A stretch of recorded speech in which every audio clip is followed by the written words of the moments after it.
преса за луканка.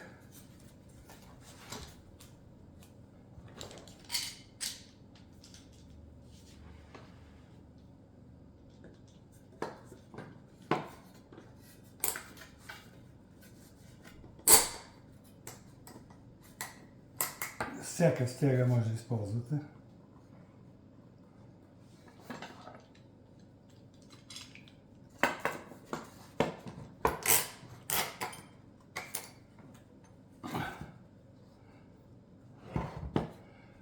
Хубаво е тези страни да бъдат лъскави. Аз използвам дървен материал, подови дъски, но ги ползвам само за това, за да са чисти за луканката.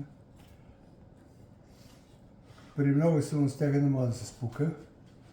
Гледам тия двете пукнатини да са еднакви, двете цепки. Тук почти не може повече, но не го насилвам. И тук.